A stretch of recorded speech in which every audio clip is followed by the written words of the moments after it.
पिछले क्लास में हम लोग थियोरिटिकल डिस्कशन कर चुके हैं method of charging by friction. अब method of charging of friction से रिलेटेड कुछ एमसीक्यू क्वेश्चन है, छोटी छोटी क्वेश्चन है जो कंसेप्ट को क्लियर करेगा। एक क्वेश्चन को हम लोग कर लेते हैं आज के क्लास में। तो MCQ on frictional method of charging. इसका पहला क्वेश्चन है, which type of material is more likely to gain electrons and becomes negatively charge. किस टाइप का मटेरियल का टेंडेंसी होता है इलेक्ट्रॉन का गेन करने का। तो इलेक्ट्रॉन के गेन करने की टेंडेंसी सबसे ज़्यादा उस मटेरियल को होती है जिसकी electron affinity means work function ज़्यादा हो।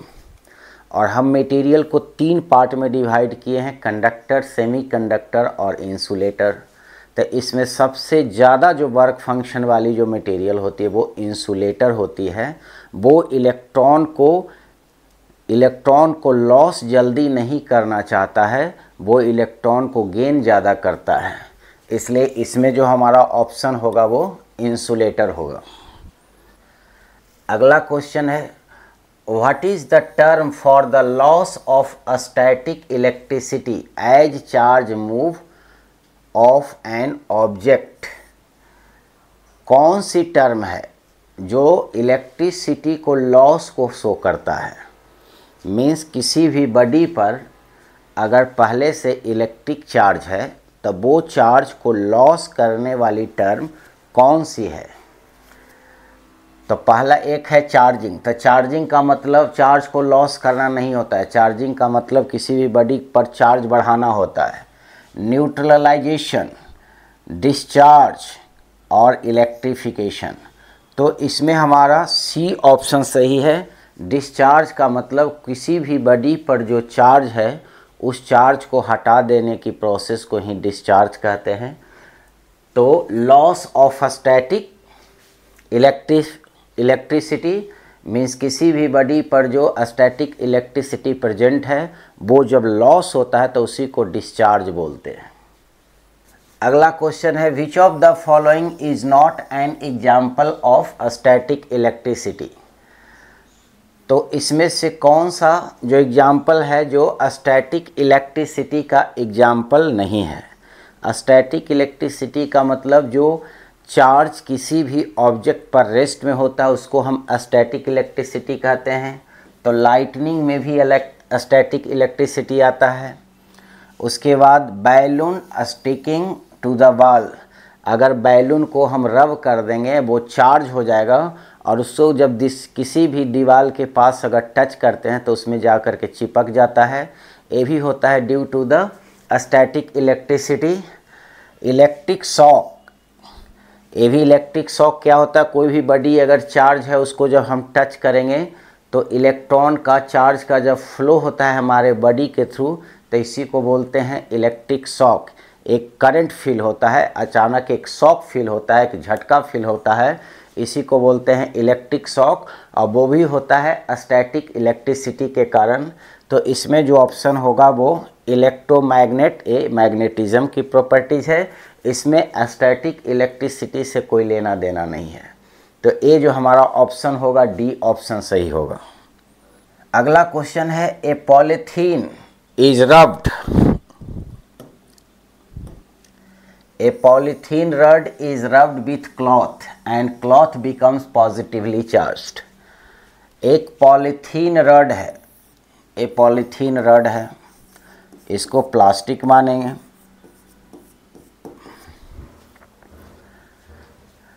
अगर इसको क्लॉथ से रब करते हैं तो रब करने में क्या होता है, and cloth becomes positively charge.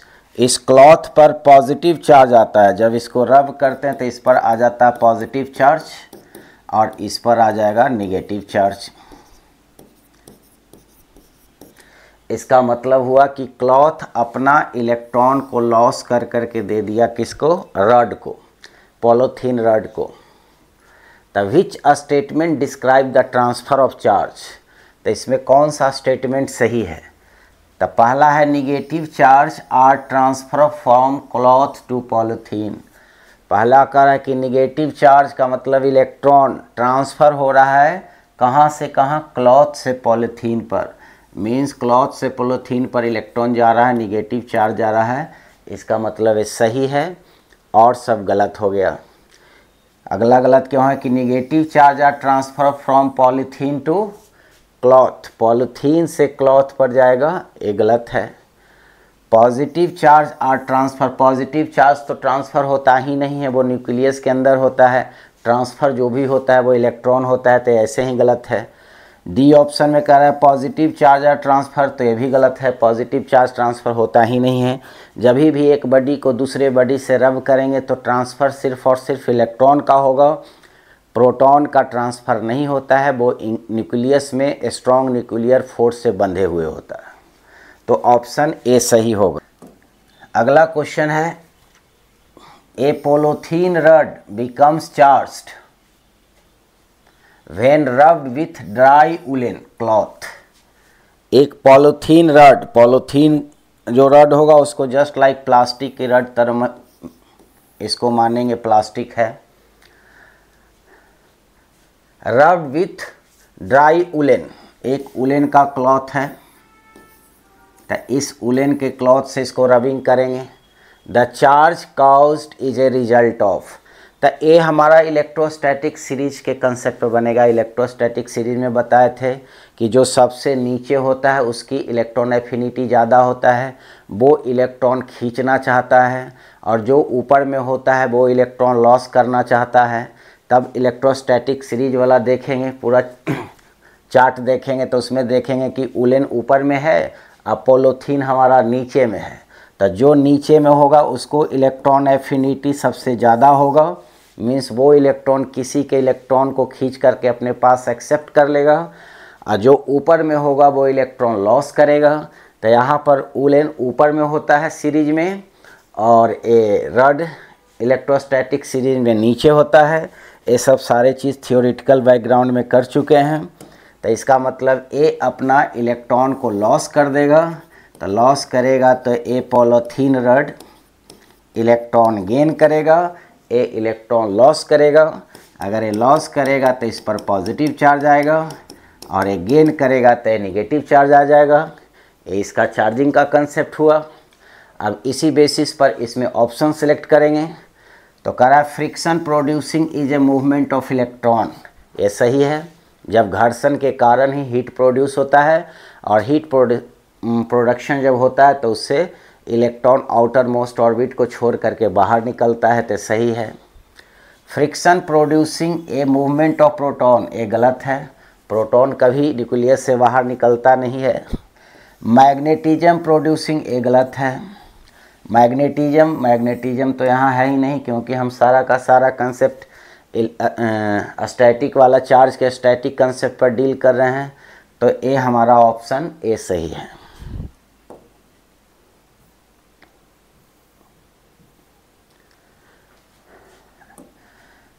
अगला क्वेश्चन है ए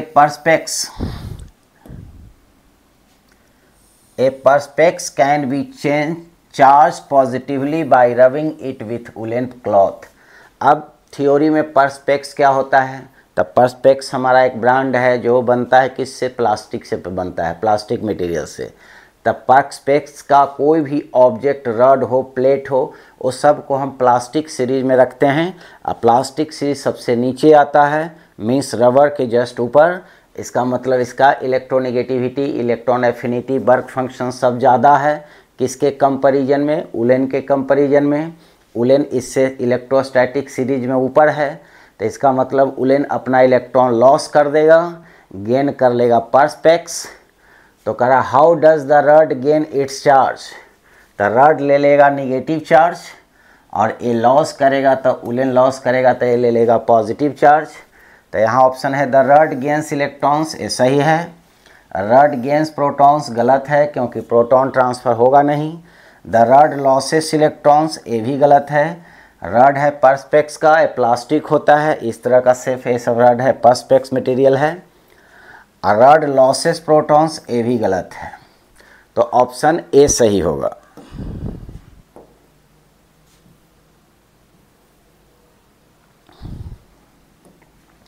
अगला क्वेश्चन है why can not be induce static electricity in a brass rod by friction if we hold it out hand. Brass rod एक कंडक्टर है, तो कह रहा है कि जब ब्रास रड मान लेते हैं कंडक्टिंग मटेरियल है, जब इसको रब करेंगे तब इस पर स्टैटिक इलेक्ट्रिसिटी जनरेट नहीं होगा। कब जनरेट नहीं होगा? जब इसको हम अपने हाथ से पकड़े हुए रहेंगे तब।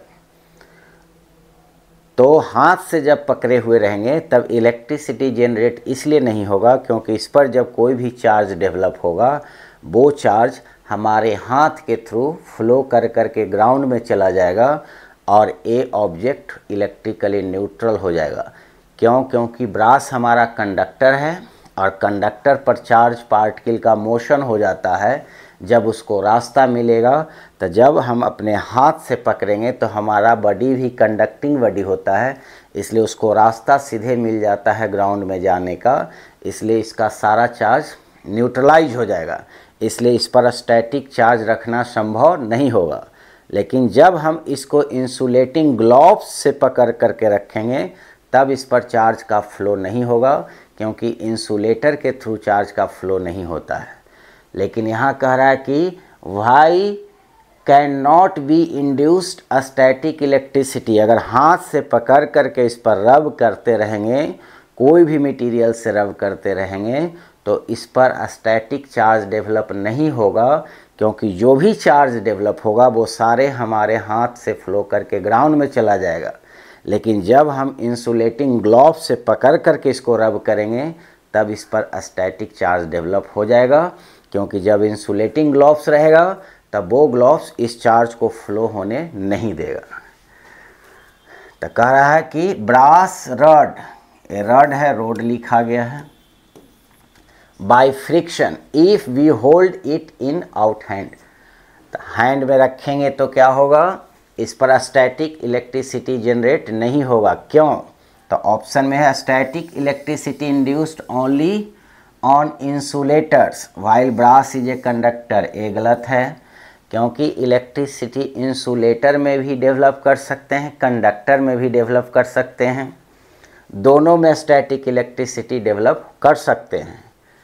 The induced static charge will flow through our body to the ground. ये सही है क्योंकि जब हम इसको अपने हाथ से पकड़ करके रखेंगे तब इस पर कोई स्टैटिक इलेक्ट्रिसिटी डेवलप नहीं होगा क्योंकि जो भी डेवलप होगा रब करने में वो सारे के सारे हाथ से फ्लो हो कर करके ग्राउंड में चला जाएगा और ये बॉडी हमेशा न्यूट्रल रह जाएगा। इसलिए ये ऑप्शन बी सही है।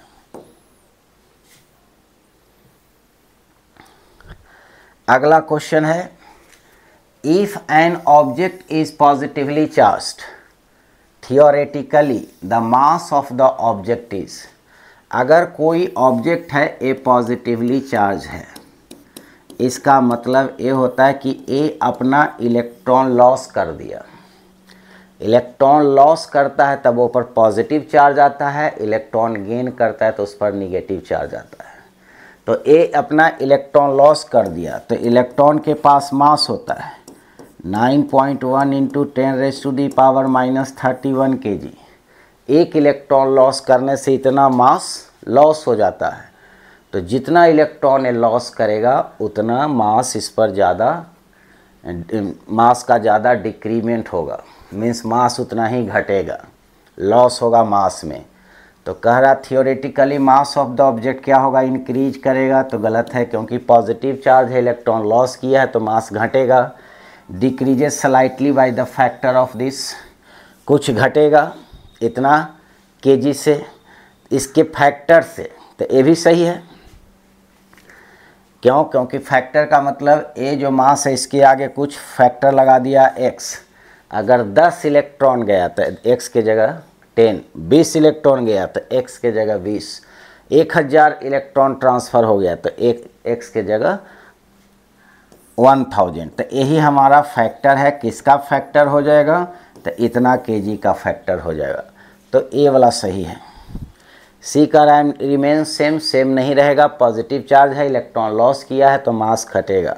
में इंक्रीज में डिक्रीज, इंक्रीज भी कर सकता है डिक्रीज भी कर सकता है, ये सही नहीं है। लॉस होने पर हमेशा डिक्रीज होगा।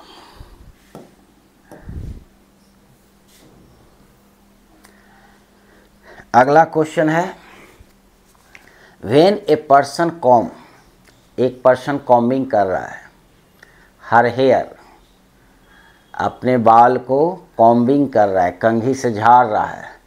The static electricity is sometimes generated by what process, तब उस कॉम्बिंग के प्रोसेस में स्टैटिक इलेक्ट्रिसिटी जनरेट होता है, किस प्रोसेस के कारण?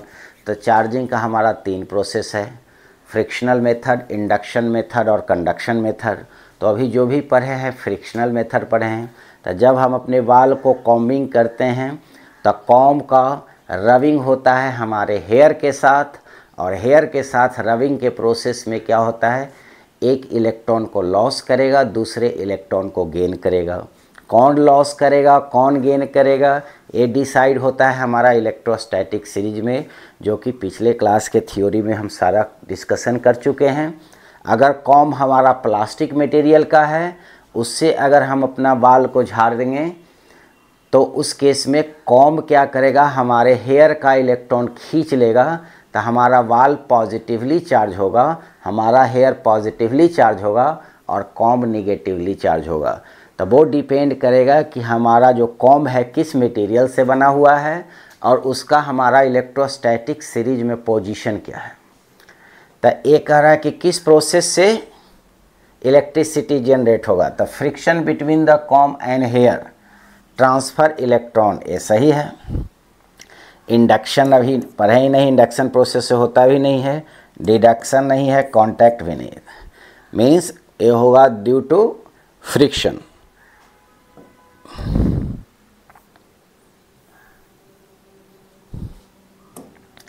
अगला है the causes static friction, the what causes static friction, static friction का कारण क्या होता है? तो कह रहा है flow of electron, flow of proton. तो प्रोटॉन का फ्लो होता नहीं है, इसमें फ्लो होता है इलेक्ट्रॉन्स का। तो इलेक्ट्रॉन का फ्लो होगा तो क्या हो जाएगा, करंट। हमको इस इलेक्ट्रॉन को फ्लो नहीं कराना है, स्टैटिक रखना है। तो स्टैटिक का मतलब एक बॉडी से जब निकल के दूसरे बॉडी पर जाए तो उस पर रेस्ट में हो जाए, मीन्स इकट्ठा हो जाए एक जगह, तो उस केस में आएगा एक्युमुलेशन ऑफ इलेक्ट्रिक चार्ज।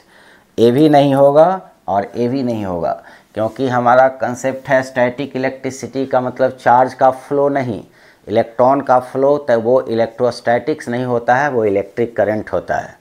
तो स्टैटिक का मतलब चार्ज को रेस्ट करना है, एक जगह इकट्ठा करना है। तो इकट्ठा होता है, उसमें एक बॉडी से इलेक्ट्रॉन निकल के दूसरे बॉडी पर इकट्ठा हो जाता है।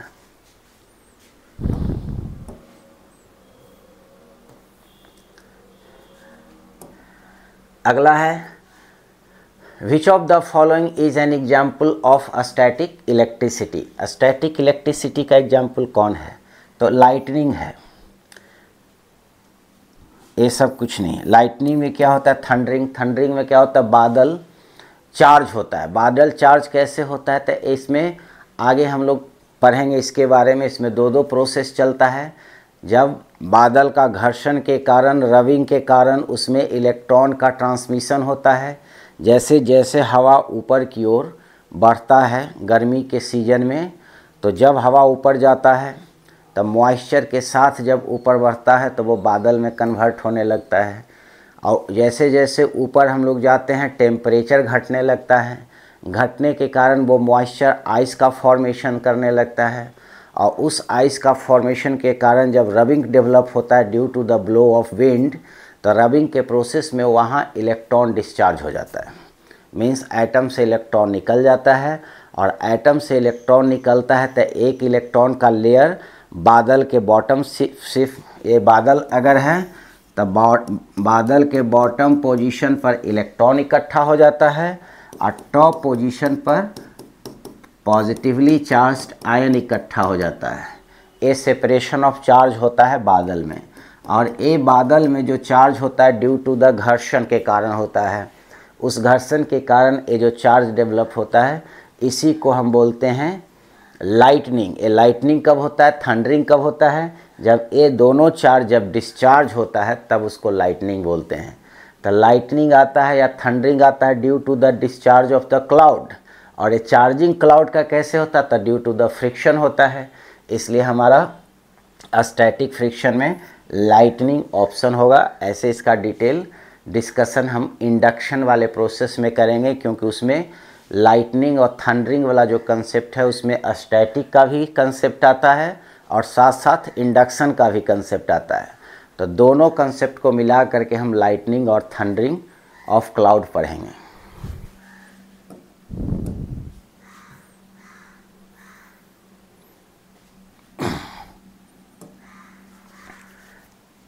यहाँ है what is the static electricity. Static electricity क्या है, तो वो इलेक्ट्रिसिटी, वो चार्ज जो स्टैटिक पोजीशन में हो, रेस्ट में हो।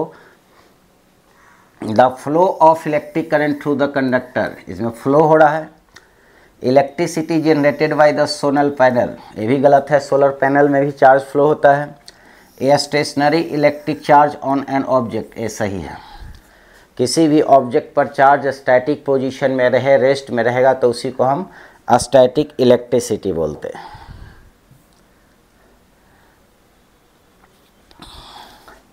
अगला क्वेश्चन है during charging by friction, friction के थ्रू चार्ज करने में क्या होता है, तो कह रहा कि charge created.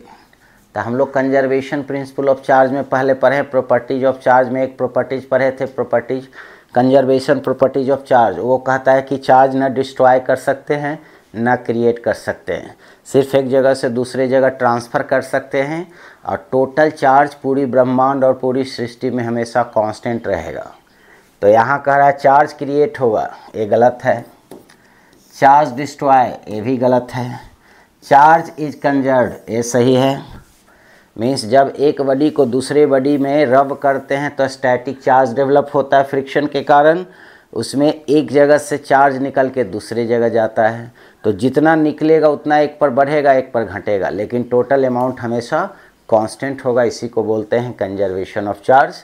Means friction method में चार्ज का लॉस नहीं होता है, टोटल अमाउंट ऑफ चार्ज हमेशा कांस्टेंट रहेगा, लेकिन इंडिविजुअल बॉडी में घट बढ़ होता है। जैसे इसको इससे रब करेंगे तो हमारे बॉडी के इलेक्ट्रॉन इस पर निकल के इस पर ट्रांसफ़र होगा, तो इस बॉडी पर चार्ज बढ़ेगा, हमारे हाथ में घटेगा। लेकिन हमारे हाथ और ये बॉडी दोनों को अगर एक सिस्टम मानेंगे तो टोटल चार्ज हमेशा कांस्टेंट रहती है। ये सब कंजर्वेशन ऑफ चार्ज में ऑलरेडी कर चुके हैं।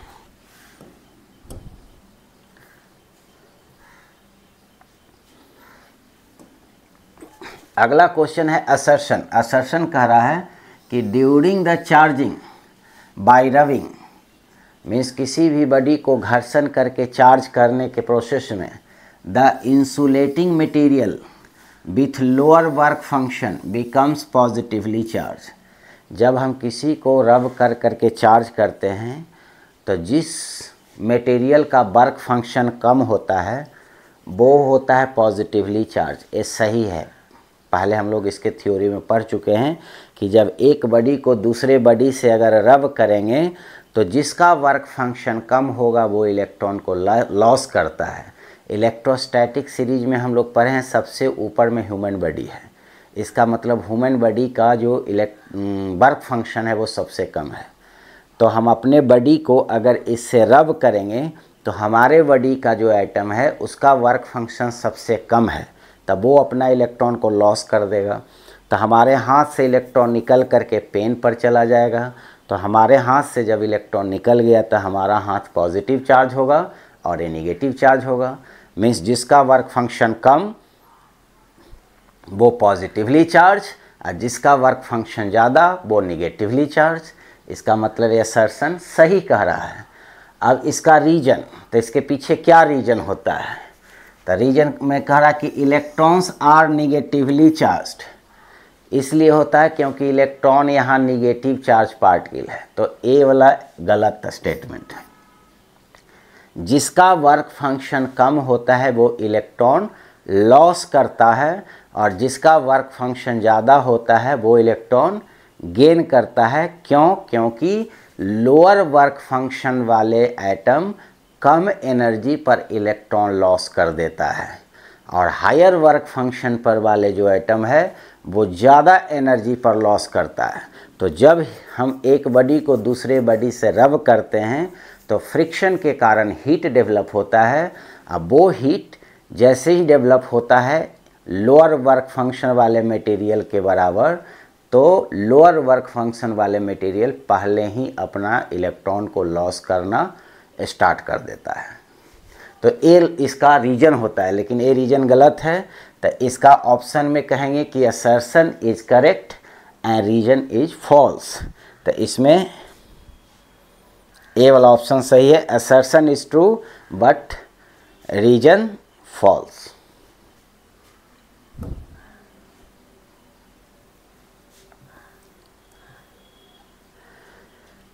अगला क्वेश्चन है, if a body is charge by rubbing, एक बॉडी को चार्ज किया जा रहा है रब करके, देन इट्स वेट, तो उसका वेट क्या होगा। तो जब एक बॉडी को दूसरे बॉडी से रब करेंगे तो जिससे इलेक्ट्रॉन निकलेगा उसका वेट घटेगा, जिस पर इलेक्ट्रॉन बढ़ेगा उसका वेट बढ़ेगा। तो इलेक्ट्रॉन जो गेन करेगा उसका वेट बढ़ेगा, इलेक्ट्रॉन जो लॉस करेगा उसका वेट घटेगा। तो इसमें ये नहीं कह रहा है कि लॉस करने वाले के वेट या गेन करने वाला के वेट। तो इसमें दोनों को कंबाइन करके अगर चलेंगे तो जो लॉस करेगा उसका वेट घटेगा, जो गेन करेगा उसका वेट बढ़ेगा। इसका मतलब मे बी लॉस या मे बी गेन। तो मे बी इंक्रीज और डिक्रीज, तो ऑप्शन सी होगा, डी होगा।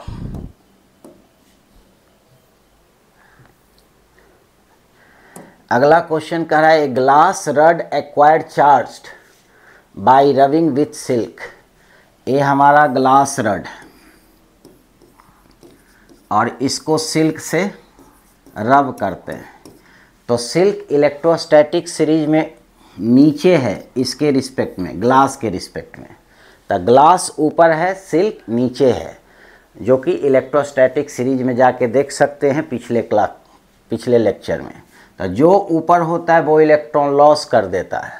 इसका मतलब ये अपना इलेक्ट्रॉन ग्लास लॉस कर देगा और ये अपना लॉस कर करके दे देगा सिल्क को।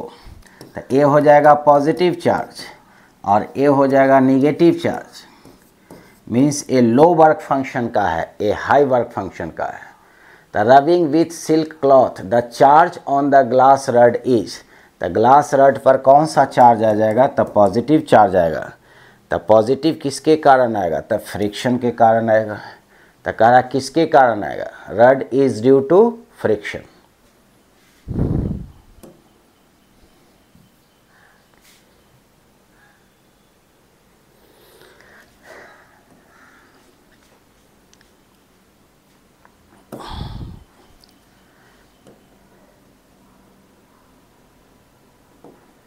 अगला क्वेश्चन कह रहा है, a neutral plastic strip is rubbed with cotton. एक प्लास्टिक का पट्टी है, स्ट्रिप है, उसको रब किया गया, घर्षण किया गया। मान लेते हैं ये हमारा प्लास्टिक का कोई पट्टी है, स्ट्रिप है, ये प्लास्टिक का है, रब किया गया कोई कॉटन से और ये है प्लास्टिक। ये दोनों का रबिंग है and acquire a positive charge. A neutral plastic strip is rubbed with cotton and acquire a positive charge. इसका मतलब है कि ए प्लास्टिक का स्ट्रिप जब कॉटन से रब किया गया है तो ए पॉजिटिव चार्ज गेन कर लिया प्लास्टिक स्ट्रिप। इसका मतलब ए इलेक्ट्रॉन को लॉस कर दिया और ए इलेक्ट्रॉन गेन कर लिया, तो इस पर निगेटिव चार्ज हो जाएगा। एक क्वेश्चन कह रहा है, लेकिन एक्चुअल प्रैक्टिस में इलेक्ट्रोस्टैटिक सीरीज में ए वाला प्लास्टिक नीचे आता है। तो नीचे आने के कारण इसका वर्क फंक्शन बहुत ज़्यादा है कॉटन के रिस्पेक्ट में।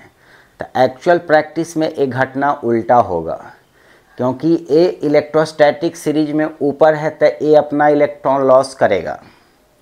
ए लॉस करेगा तो कॉटन पॉजिटिव हो जाएगा और प्लास्टिक निगेटिव हो जाएगा। लेकिन क्वेश्चन इसका उल्टा कह रहा है, तो आंसर भी क्वेश्चन के अनुसार ही देंगे। एक्चुअल प्रैक्टिस में होगा कि वर्क फंक्शन प्लास्टिक का ज़्यादा होने के कारण प्लास्टिक इसका कॉटन के इलेक्ट्रॉन को खींचेगा, लेकिन क्वेश्चन उल्टा कह रहा है कि ऐसा नहीं है। क्वेश्चन कह रहा है कि स्ट्रिप इलेक्ट्रॉन को लॉस कर रहा है। तो इसी के बेसिस पर हम लोग क्वेश्चन का आंसर करेंगे। तो कह रहा है a neutral plastic strip is rubbed with cotton and acquire a positive charge. Which of the following statement are true of the positively charged strip? तो ए पॉजिटिवली चार्ज स्ट्रिप के लिए कौन सा स्टेटमेंट ट्रू है? तो पहला स्टेटमेंट देखते हैं। कह रहा है कि plastic strip it lost some electron to the cotton during the charging process. Means जो प्लास्टिक स्ट्रिप है कुछ इलेक्ट्रॉन को लॉस किया ड्यूरिंग द चार्जिंग प्रोसेस। इसका मतलब सही है। क्वेश्चन ऑलरेडी कह रहा है कि ये पॉजिटिव चार्ज हो गया, तो पॉजिटिव चार्ज तभी होगा जब ये इलेक्ट्रॉन को लॉस करेगा। अगला कह रहा है it lost all of its electrons to the cotton during the charging process. कह रहा है कि स्ट्रिप सारा का सारा इलेक्ट्रॉन को लॉस कर दिया। ये गलत है। जब हम इसको रब करेंगे तो ऐसा नहीं कि हमारे बॉडी के सारे इलेक्ट्रॉन इस पर ट्रांसफ़र हो जाएगा, कुछ इलेक्ट्रॉन इससे इस पर ट्रांसफ़र होगा। सारा का सारा इलेक्ट्रॉन ट्रांसफ़र नहीं होता है। इसका मतलब ए स्टेटमेंट गलत है। अगला कह रहा है it has the opposite charge as the cotton. ये सही है। इस पर पॉजिटिव आएगा तो इस पर निगेटिव आएगा, मीन्स दोनों के अपोजिट साइन का चार्ज आएगा। It would now be repelled by the piece of cotton which was used to charge it। कह रहा है कि स्ट्रिप जो है कॉटन के थ्रू रिपेल किया जाएगा चार्ज करने के बाद। तो ये भी गलत है, क्योंकि रबिंग प्रोसेस में जब चार्जिंग होता है तो दोनों ऑब्जेक्ट पर रब करने वाली ऑब्जेक्ट पर अपोजिट नेचर का चार्ज आता है। और कूलम्ब्स का लॉ है कि अपोजिट चार्ज में अट्रैक्शन होता है, रिपल्सन नहीं होता है। तो एक पॉजिटिव और निगेटिव है तो दोनों में अट्रैक्शन होगा, रिपल्सन नहीं होगा। तो ये गलत है। चौथा कह रहा है it gain protons during the rubbing process. कह रहा है कि हमारा जो प्लास्टिक स्ट्रिप है प्रोटॉन को गेन किया, तो ये भी गलत है। प्रोटॉन को गेन नहीं करता है, क्योंकि प्रोटॉन तो ट्रांसफ़र ही नहीं होता है। इसके अंदर इलेक्ट्रॉन के रिस्पेक्ट में प्रोटॉन की संख्या ज़्यादा हो जाएगी क्योंकि कोई भी ऑब्जेक्ट पहले इलेक्ट्रिकली न्यूट्रल होता है। तो न्यूट्रल होने के कारण इस पर नेट चार्ज 0 होता है। तो जब ये स्ट्रिप इलेक्ट्रॉन को लॉस कर देगा तो इसके अंदर इलेक्ट्रॉन की संख्या कम हो जाएगा, प्रोटॉन की संख्या बढ़ जाएगा। तो बढ़ने के कारण पॉजिटिव चार्ज होता है। वो क्यों बढ़ गया? बाहर से प्रोटॉन आया जिसके कारण नहीं, अपने ही अंदर के प्रोटॉन की संख्या बढ़ने के कारण होता है। इससे पॉजिटिव चार्ज। तो इसका मतलब ये नहीं होता है कि प्रोटॉन गेन करता है। प्रोटॉन का मोशन होता ही नहीं है। प्रोटॉन न्यूक्लियस में स्ट्रॉन्ग न्यूक्लियर फोर्स से बंधा होता है, इसलिए रबिंग प्रोसेस में या किसी भी चार्जिंग प्रोसेस में प्रोटॉन का ट्रांसफ़र नहीं, ट्रांसफ़र जब भी होता है तो इलेक्ट्रॉन का। तो ये वाला गलत। As a material plastic has a greater affinity for electrons than cotton. कह रहा है कि ये इस कारण हो रहा है कि प्लास्टिक का जो एफिनिटी है जो ज़्यादा है कॉटन के रिस्पेक्ट में।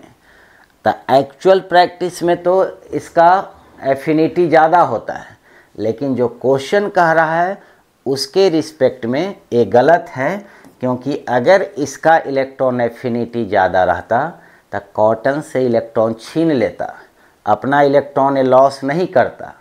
तो ये अपना इलेक्ट्रॉन जब लॉस कर रहा है, इसका मतलब है कि स्ट्रिप का इलेक्ट्रॉन एफिनिटी कम है कंपेयर टू कॉटन, क्योंकि यहाँ स्ट्रिप का, प्लास्टिक के स्ट्रिप का इलेक्ट्रॉन छीन लिया कॉटन, तो कॉटन की इलेक्ट्रॉन एफिनिटी ज़्यादा हुई। छठा कह रहा है it could exert either A repulsive और अट्रैक्टिव इन्फ्लुएंस ऑफ न्यूट्रल पिट्स।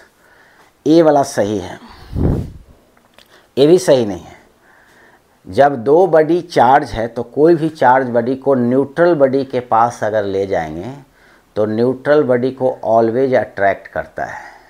जैसे अगर हम इस पेन को अपने हेयर में चाहे हाथ में रब कर करके और नीचे अगर छोटे छोटे पीस ऑफ पेपर रख देते हैं, कागज़ के छोटे छोटे टुकड़े, और हाथ पर पेन को रब किया तो हमारे हाथ से इलेक्ट्रॉन इस पर आ गया तो ए हो गया नेगेटिव चार्ज और हमारा हाथ हो गया पॉजिटिव चार्ज। अब पीस ऑफ पेपर के पास दोनों को ले जाएंगे तब पीस ऑफ पेपर को ए भी अट्रैक्ट करेगा, ए भी अट्रैक्ट करेगा। मीन्स न्यूट्रल ऑब्जेक्ट को हर एक चार्ज बॉडी अट्रैक्ट करता है, चाहे वो पॉजिटिवली चार्ज्ड बॉडी हो या निगेटिवली चार्ज्ड बॉडी हो। अब कैसे अट्रैक्ट करता है वो हम लोग इंडक्शन मेथड ऑफ चार्जिंग में इसका मैकेनिज्म पढ़ेंगे। अभी सिर्फ इतना ही जानेंगे कि बॉडी अगर पॉजिटिवली चार्ज्ड हो या निगेटिवली चार्ज्ड हो वो न्यूट्रल बॉडी को दोनों अट्रैक्ट करेगा। तो यहाँ इसमें कह रहा है it could exert either repulsive या अट्रैक्टिव। कह रहा है कि ये अट्रैक्टिव भी हो सकता है, रिपल्सिव भी हो सकता है। ये गलत है, ये ऑलवेज अट्रैक्टिव होगा। It has an excess of proton compared to the number of electrons। कह रहा it has, जब ये पॉजिटिवली चार्ज्ड हो गया तो उसके पास एक्सेस प्रोटॉन हो गया। किसके कंपेयर्ड में? नंबर ऑफ इलेक्ट्रॉन के कंपेयर्ड में। तो ये सही है। क्यों? क्योंकि जब ए इलेक्ट्रॉन को लॉस कर दिया तो इसके पास प्रोटॉन की संख्या ज़्यादा हो गया इलेक्ट्रॉन के कंपेयर में, क्योंकि इसके पास इलेक्ट्रॉन कम गया, इसको दे दिया। उसके बाद कहा it could be used to charge an electroscope negatively by the process of induction. Induction process से ये हमारा पॉजिटिवली प्लास्टिक चार्ज स्ट्रिप जो है इलेक्ट्रोस्कोप को निगेटिवली चार्ज करने में यूज किया जा सकता है। तो ये भी सही है। अब ये कैसे सही है? तो इंडक्शन प्रोसेस में इसको हम क्लियर करेंगे। इंडक्शन प्रोसेस में जब इलेक्ट्रोस्कोप को चार्ज करेंगे तो वहाँ क्लियर हो जाएगा। उसके बाद 10 में कह रहा है it lost negative electron and gained positive electrons. ये ऐसे ही गलती है। पॉजिटिव इलेक्ट्रॉन का कोई कंसेप्ट यहाँ नहीं होता है। मीन्स अगर कोई पॉजिटिवली चार्ज है तो इलेक्ट्रॉन को लॉस करेगा, प्रोटॉन का गेन नहीं होगा। और लास्ट में कह रहा है ई लॉस्ट न्यूट्रॉन्स। ये भी गलत है, न्यूट्रॉन्स का लॉस नहीं होता है रबिंग में। रबिंग में सिर्फ और सिर्फ इलेक्ट्रॉन का लॉस होता है, सिर्फ इलेक्ट्रॉन का ही ट्रांसफ़र होता है। तो इस क्वेश्चन के बहुत सारे ऑप्शन थे जिससे हमारा कंसेप्ट क्लियर होगा। बेसिक जो कंसेप्ट है फ्रिक्शनल मेथड का वो सारा क्लियर हो जाएगा ये सारे डिस्कशन करने से।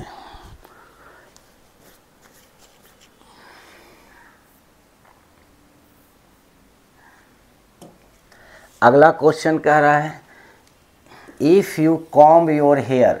जब अपने बाल को कंघी करोगे and the comb becomes positively charge, और हमारा कॉम्ब पॉजिटिव चार्ज हो गया, देन योर हेयर।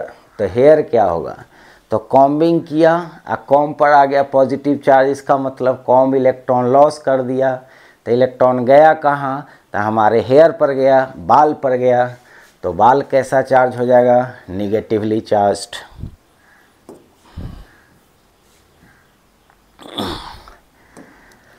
अगला क्वेश्चन कह रहा है the charge of one electron is this.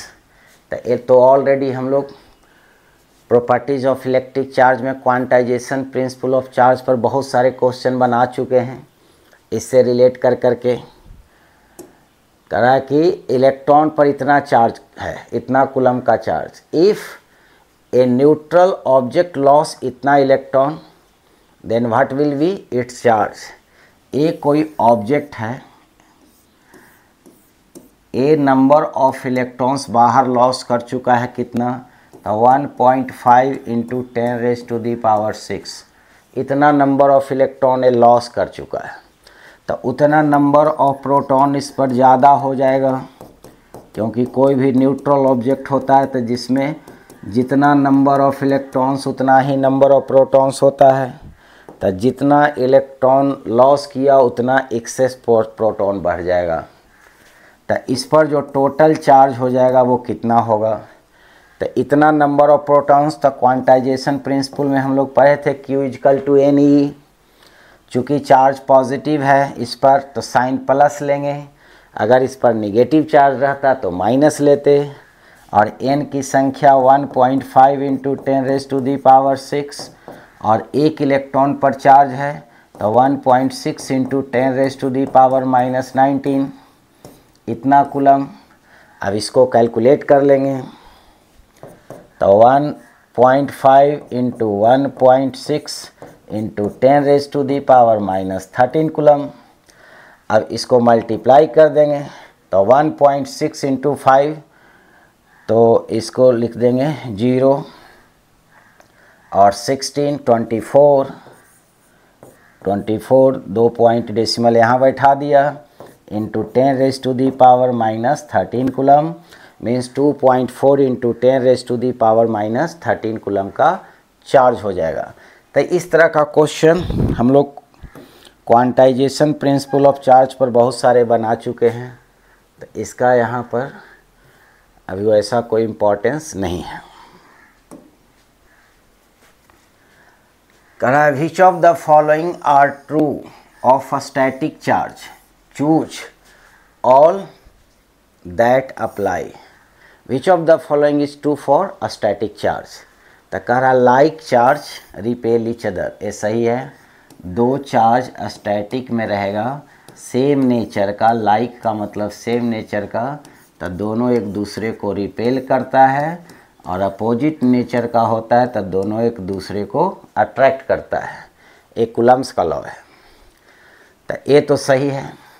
कह रहा लाइक चार्ज अट्रैक्ट, ये गलत है, लाइक चार्ज रिपेल करेगा। अपोजिट चार्ज रिपेल, ये गलत है, अपोजिट चार्ज अट्रैक्ट करेगा। अपोजिट चार्ज अट्रैक्ट, ये सही है।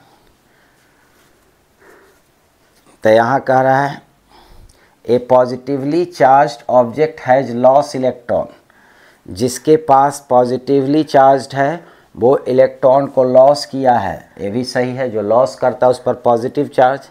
A positively charge object has gain proton, ये गलत है।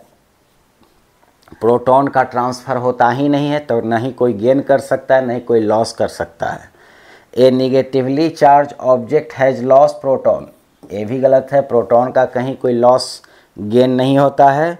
A negatively charge object gain electrons, तो जो बॉडी निगेटिवली चार्ज है वो इलेक्ट्रॉन को गेन करता है, ये भी सही है। तो ये 3 सही है और गलत है।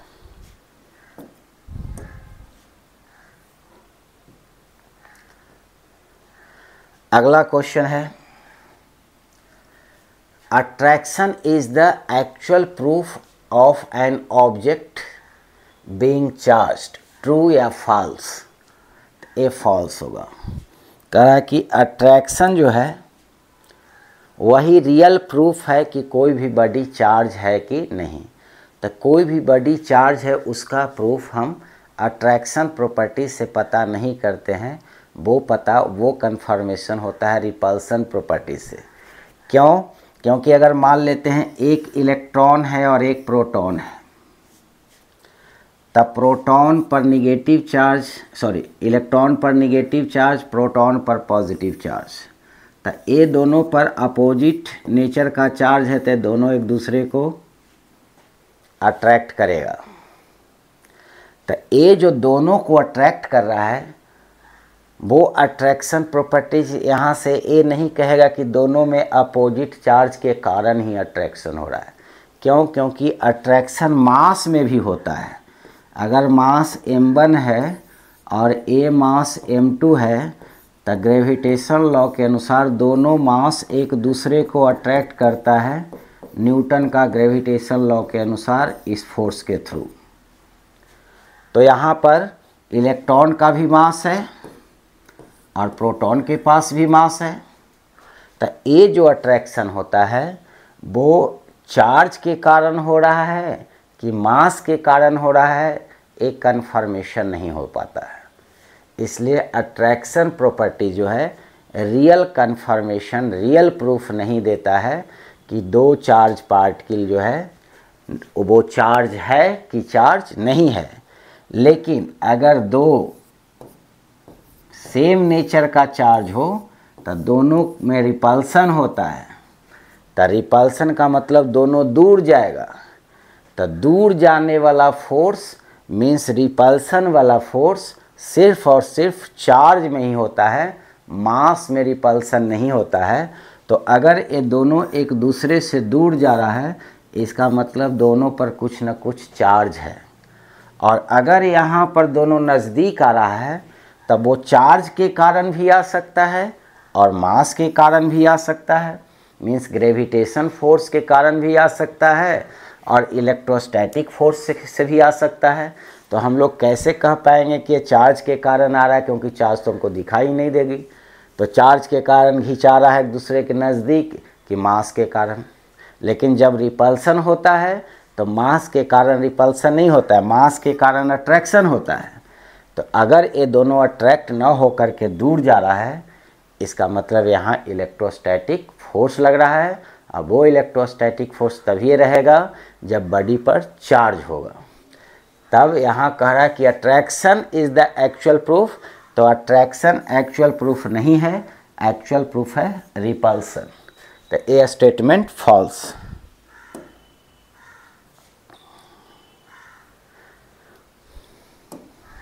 अगला क्वेश्चन है what happens if two equally and oppositely charged sphere touch each other. Means दो चार्ज्ड स्फीयर है और दोनों इक्वली चार्ज है। मान लेते हैं कि दो चार्ज्ड स्फीयर है, इस पर अगर मान -5 कूलम और इस पर +5 कूलम, दोनों को जब टच करेंगे तो दोनों चार्ज न्यूट्रलाइज हो जाएगा। और न्यूट्रलाइज होने के बाद क्या होगा, दोनों बॉडी न्यूट्रल होगा। इस पर -5 कूलम का मतलब इससे कुछ 5 कूलम इलेक्ट्रॉन इस पर आ गया होगा 5 कूलम चार्ज के कारण। इस कारण इस पर आ गया होगा पॉजिटिव चार्ज और उतना ही इस पर आ गया होगा निगेटिव चार्ज।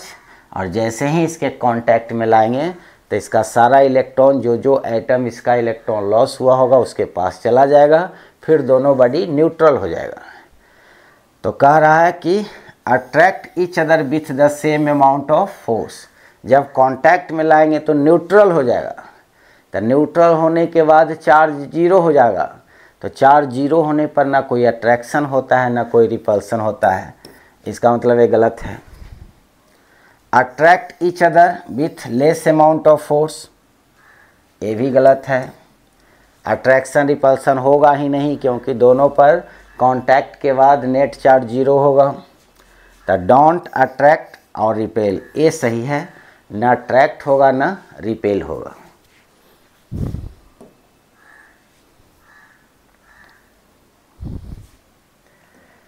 अगला क्वेश्चन है pumping fuel in an aircraft can be dangerous.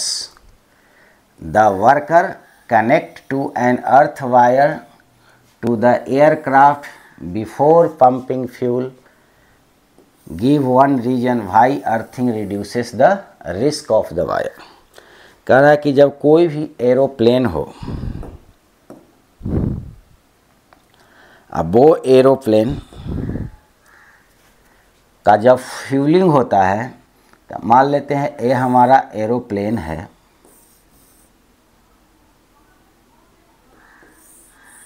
ये हमारा एरोप्लेन है। तो ये एरोप्लेन जब फ्लाई करेगा हाई स्पीड में तो इसका हवा के साथ घर्षण होगा और घर्षण के कारण क्या होगा कि इस पर चार्ज डेवलप हो जाएगी। तो इस पर चार्ज अगर डेवलप हो गया, पॉजिटिव चार्ज या नेगेटिव चार्ज, जो भी चार्ज डेवलप हो जाएगा, तो जब ये प्लेन लैंडिंग करेगा तो इस पर चार्ज रहेगा, और जब हम इसको फ्यूलिंग करेंगे तो ईंधन के साथ स्पार्क करने का चांस बनता है, और जब स्पार्किंग होगा तो वहाँ आग लग जाएगा। इसलिए इस चार्ज को हटाना चाहते हैं पहले, तो हटाने के लिए क्या करते हैं कि इसको अर्थिंग कर दिया जाता है। उसका जहाँ व्हील लैंडिंग करता है वहाँ पर अर्थिंग का एक पोजीशन रहता है, और अर्थिंग करने पर क्या होगा कि प्लेन पर जो भी चार्ज हुआ होगा घर्षण के कारण, फ्रिक्शन के कारण, वो सारा चार्ज ग्राउंड में चला जाएगा, और ग्राउंड में जाने के कारण ये सारा न्यूट्रल हो जाएगा। फिर फ्यूलिंग करेंगे तो फायर आग लगने का कोई चांस नहीं बनता है। इसलिए जब भी एयरक्राफ्ट को लैंडिंग कराते हैं तो लैंडिंग कराने में सबसे पहले उसको हम अर्थिंग कर देते हैं।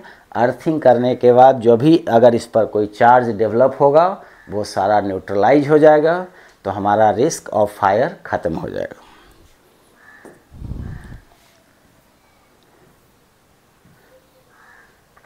अगला क्वेश्चन है कि स्टैटिक इलेक्ट्रिसिटी कंट्रोल्ड है कि अनकंट्रोल्ड। स्टैटिक इलेक्ट्रिसिटी कैसा प्रोसेस है, कंट्रोल प्रोसेस है या अनकंट्रोल्ड। कंट्रोल का मतलब है कि अगर हम इसको रब करते हैं और हम चाहें कि इससे हमारे हाथ से 10 ही इलेक्ट्रॉन इस पर जाए, तब हम इससे 10 चाहे और 10 ही फ्लो करें तो इसको कंट्रोल बोलते हैं। और अगर हम 10 चाह रहे हैं, रब कर रहे हैं, इस पर 200 आ गया, 500 आ गया, तो इसका मतलब हमारे कंट्रोल में नहीं है। तो रबिंग प्रोसेस के थ्रू जब चार्ज का फ्लो होता है तब वो हमारे कंट्रोल में नहीं होता है, वो अनकंट्रोल होता है।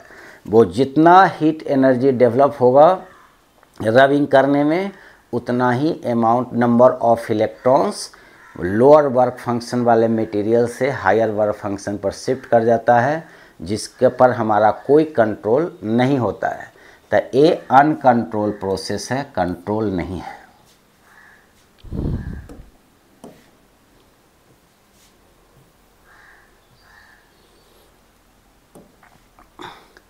अगला कह रहा है rubber rods charge rubbing by cat fur. Cat के फर है और एक रबर है, तो इलेक्ट्रोस्टैटिक सीरीज में रबर सबसे नीचे है। एवोनाइट रड पढ़ाए थे, एवोनाइट रड सबसे नीचे है। मीन्स जितने भी मटेरियल हमें सबसे ज़्यादा अगर हाई वर्क फंक्शन और इलेक्ट्रोनेगेटिविटी होता है तो वो रबर का होता है। इसलिए रबर वाली मटेरियल से किसी भी दूसरे ऑब्जेक्ट को रब करेंगे तो ये सब का इलेक्ट्रॉन छीन लेगा। तो रबर को रब कर रहे हैं किससे, फर से। फर से, बिल्ली का फर, कैट का फर। तो ये हाईली इलेक्ट्रोनेगेटिव होने के कारण ये क्या करेगा, इसका इलेक्ट्रॉन छीन लेगा, तो ये हो जाएगा निगेटिवली चार्ज और ये हो जाएगा पॉजिटिवली चार्ज। उसके बाद कह रहा है glass rod charge by rubbing with silk. तो यहाँ है ग्लास को रब कर रहे हैं सिल्क से, तो इलेक्ट्रोस्टैटिक सीरीज में सिल्क नीचे है, ग्लास ऊपर है। तो ग्लास ऊपर का मतलब ए इलेक्ट्रॉन को लॉस करेगा, तो लॉस करेगा तो ए पॉजिटिव और a negative. As the above a possible explanation is that. फिर कह रहा है कि a rubber rod and glass rod charge respectively as above attract each other. कह रहा है कि रबर और ग्लास एक दूसरे को अट्रैक्ट करता है, तो ये दोनों पर अपोजिट नेचर का चार्ज है तो अट्रैक्ट करेगा ही। तो कह रहा है कि द पॉसिबल एक्सप्लेनेशन इसमें कौन होगा। तो पहला कह रहा है any two rubber rod charge in this way have opposite charge on them. ये सही है कि कोई भी दो को रब करेंगे तो दोनों पर जो चार्ज आएगा वो अपोजिट नेचर का आएगा। एक पर प्लस आएगा तो दूसरे पर माइनस आएगा, दूसरे पर माइनस आएगा तो पहले पर प्लस आएगा। Any two glass rod charged this way have opposite charge on them. कह रहा है any two rubber rods charge this way have opposite charge on them. Yes, एक मिनट।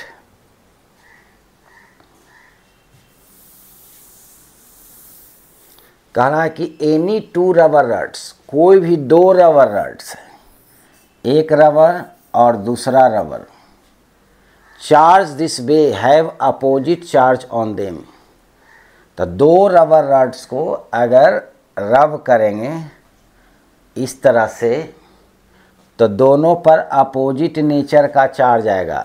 ये गलत है, क्योंकि यहाँ क्वेश्चन दूसरा करा कि अगर रबर ही का ही दो रड ले लें और दोनों रड को अगर हम फर्श से रब करें तो दोनों पर अपोजिट नेचर का चार्ज आएगा। ऐसा नहीं है, एक पर पॉजिटिव आएगा तो दूसरे पर भी पॉजिटिव आएगा।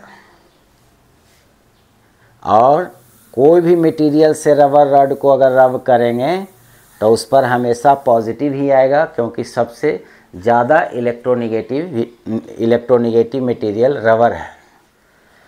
उसके बाद कह रहा है any two glass rod charge this way have opposite charge on them. तो अगर ग्लास रड है,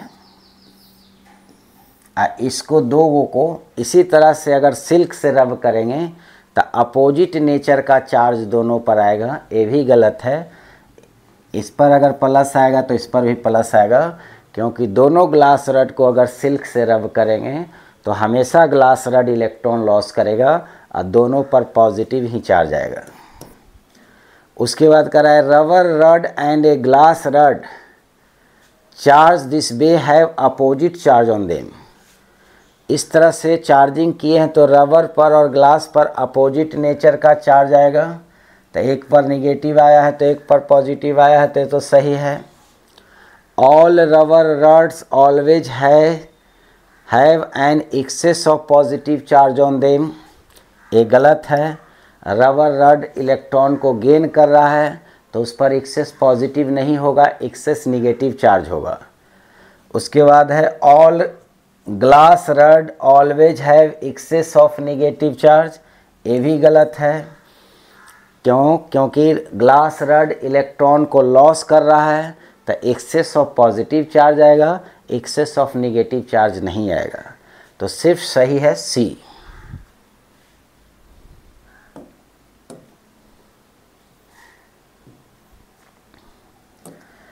अगला क्वेश्चन है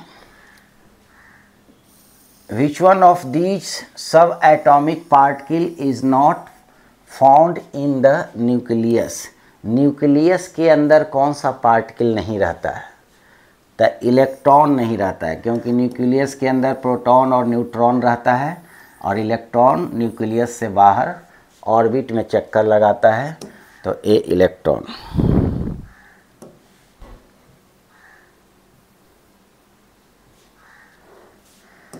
अगला क्वेश्चन कह रहा है ए body is negatively charged when. कोई भी बॉडी नेगेटिवली चार्ज्ड कब होगा? जब वो इलेक्ट्रॉन गेन करेगा।